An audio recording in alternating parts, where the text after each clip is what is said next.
যে আমার বাবা এসেছিলেন, যে হ্যাঁ হ্যাঁ একজন আঙ্কেল এসছেন সকালবেলা ঠিকই। এবার উনি বলেছেন এই এটা গজাক যেগুলো হয় না, গজা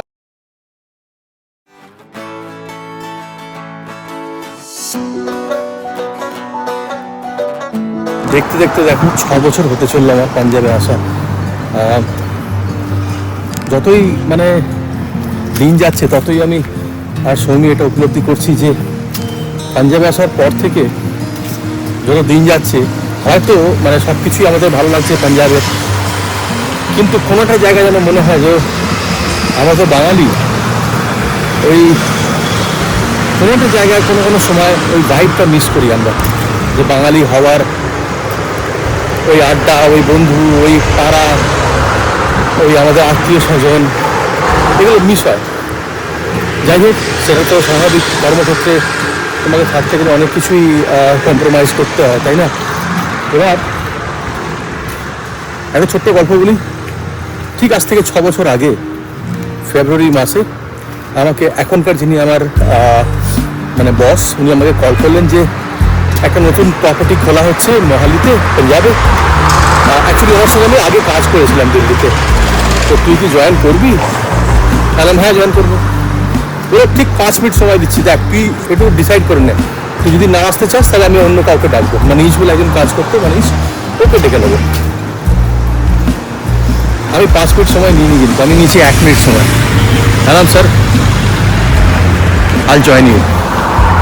ব্যাস ঠিক ওই সময়টা আমার মনে হয় আমার পুরো আমার সৌমির আর সোহমের জন্য একটা দারুণ টার্নিং পয়েন্ট ছিল, কারণ আমি সেই সময়তেই এখানে এসে জয়েন করি। আর তারপর সত্যি কথা বলতে কি বলতো, লাইফটা একটা সুন্দর মোড় নেয়। আমরা ভালো আছি পাঞ্জাবেতে, মহালিতে আসার পর থেকে ছেলেকে ভালো স্কুলে ভর্তি করেছি, এখানে এসে ওখানেও ভালো স্কুলে পড়তো, এখানে একটা ইন্টারন্যাশনাল স্কুলে ভর্তি করতে পেরেছি। তারপর আমার চাকরিটা তোমাদের ভালোবাসায় আর বড়দের আশীর্বাদে উন্নতি হচ্ছে। ছেলেকে এখন যেইতে আমি মানে ও ট্রেনিং নিচ্ছে, এখন কোচিং করছে। কোন দিকে? এদিকে। আর সৌমি, মানে সৌমিরও খুব ভালো লাগছে পাঞ্জাবে এখানে। যাই হোক, খুব বাংলাতে মানে আর কি ফেরার ইচ্ছা আমার একদমই না।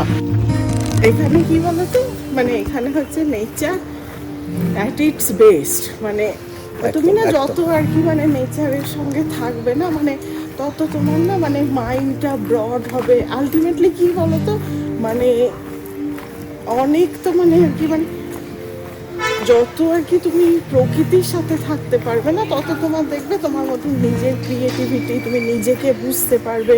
তুমি নিজের কিছু আর কি মানে ক্রিয়েটিভ কোনো কিছু করার ইচ্ছা থাকলে তোমার সেটা করতে ইচ্ছা করবে। মানে কোনো রকম কোনো কিছু নেগেটিভিটি এখানে নেই, মানে এত বেশি পজিটিভ ভাইবস না, একটা কুল কাম একটা লাইফ আর কি। একদম একদম ঠিক কথা বলেছি সৌমি।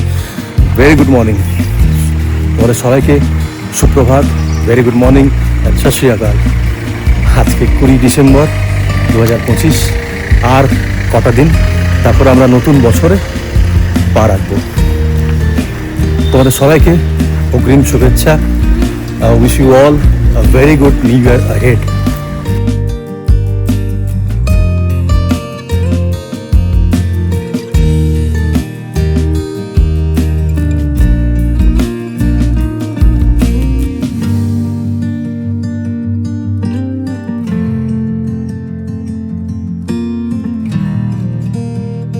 এই যে দেখো মর্নিং ওয়াকের সময়, হ্যাঁ তুমি যদি এরকম ভিউ পাও, হ্যাঁ আলটিমেটলি তুমি মানে অলমোস্ট মানে তোমার মনে হবে কি তুমি পাহাড়ে পৌঁছে গেছো। মানে এই যে মানে কিছু কিছু কি জিনিস বলো তো, মানে দেন অ্যান্ড দেয়ার না তোমার সাথে কানেক্ট করে।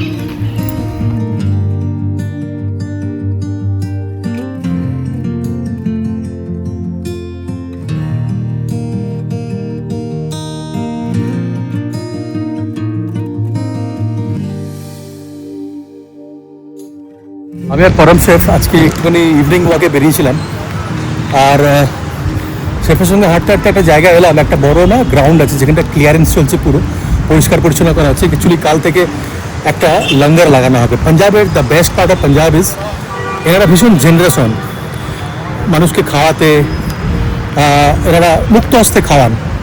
পাঞ্জাবে এসে কখনো কেউ ভুকা থাকে না, মানে ক্ষুধার্ত মানুষ কখনো পাবেন না আপনি এখানে।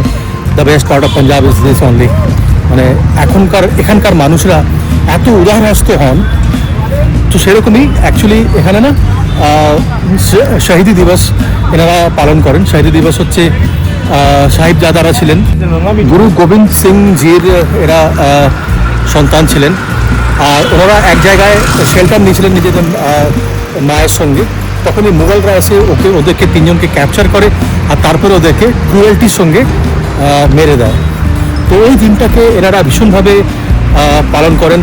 চারদিকে সরকারি অফিস স্কুল সব বন্ধ থাকে, আর এদিনকে লঙ্গর লাগানো হয়। লঙ্গরের মধ্যে মানুষজনকে খাওয়ানো হয়, যত পাশের ঠাই থাকে, যত পথিক, যত নর্মাল যারা আশেপাশে যত লোক থাকে তারা সবাই এসে এখানে তাদের খাবার খেতে পারে। তোমাদেরকে একটা জিনিস দেখাই, সে মনে আছে আমি ধনেপাতার সেই বীজগুলো লাগিয়েছিলাম, ওরা এখন কেমন হয়েছে দেখো।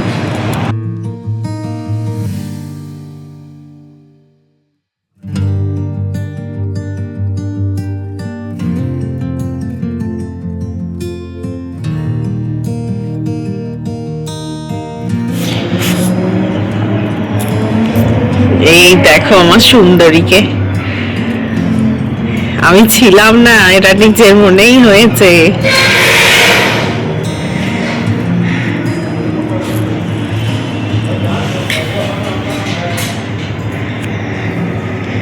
শোনো, এই বাড়ি পৌঁছলাম, এবার বাড়ি পৌঁছে এক দারুণ গল্প শুনলাম, মানে মজার গল্প, কিন্তু শুনলো দারুণ গল্প। আমাদের এখানে যে বেল কাটা দেখেছিলাম, যেখান থেকে আমরা নানা রকমের ওই তোমার কেক, পেস্ট্রিজ আর বিস্কিটস, ডেলি যে পাউরুটি নিই, ওখানে আজকে সকালবেলায় খবর পেয়েছি সুনীলজি যে ওখানকার ওনার, সৌমিকে বলেছে, প্রথমে বাপি বলেছে যে আমি আজকে ওখানে গেছিলাম, দিয়ে এই নিয়ে এসছি, দিয়ে হ্যাঁ কালকে গেছিল বাপি।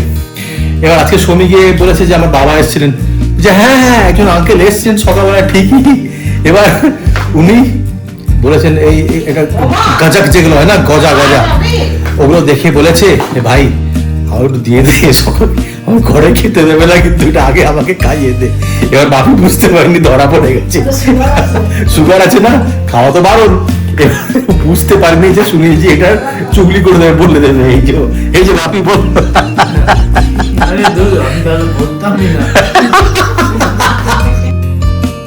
আমার সময় লম্বা হয়ে গেছে তুমি তো, হ্যাঁ কি গো বলো। 2009 হয়েছে, আর বলতে বলতে দেখো, দেখতে দেখতে মানে কথা ইয়ে করতে করতে আমার সমান সমান লম্বা হয়ে গেছে ও। আমি বলেছি যেদিনকে তুই আমার থেকে লম্বা হয়ে যাবি সেদিনকে আমি তোকে একটা ভালো পার্টি থ্রো করব। চেষ্টা করে যাচ্ছে কিন্তু, এটাই তো। আর আমি ওকে বলেছি বাবু আমার থেকে যেন তুই বড় হোস, ভালো মানুষ হোস, বড় হোস মানে আমি যা করছি তার থেকে যেন তুই ভালো কিছু করিস, যেন আমরা দেখতে পাই যে তুই আমাদের থেকে ভালো আছিস। আর ও কিন্তু মানে ছোটবেলা থেকেই ভীষণ শান্ত প্রকৃতির ছেলে, আর সেজন্য আমার মনে মাঝে মধ্যে ভয় লাগে যে শান্ত আর ভীষণ ভালো মানুষ, আর যুগটা তো খুব আস্তে আস্তে আস্তে আস্তে যুগটা যেভাবে চেঞ্জ হচ্ছে, মানে ভালো মানুষের কোনো দাম থাকছে না। ওটাই আমার ভয় লাগে, কষ্ট হয় যে ছেলেটা যেন বড় হয়ে ভালো থাকে, কারণ আমরা তো চিরকাল থাকবো না, বাবা মা তো চিরকাল থাকে না। যাই হোক, আপনারা আশীর্বাদ করুন ছেলেটা যেন ভালো হয়, বড় হয়, আর মানুষ যেন হয় ভালো। ব্যাস এটুকুই আমার আপনাদের কাছ থেকে, ঠাকুরের কাছ থেকে প্রার্থনা করি, আর আপনাদের কাছ থেকে এটাই আমার মানে কি বলবো, প্রে করি, আপনারাও যেন প্রে করেন ওর জন্য। Thank you very much, good night. দেখা হচ্ছে কালকে আবার সকালে, ততক্ষণের জন্য সাইনিং অফ। ভালোবাসবেন আর ভালো থাকবেন।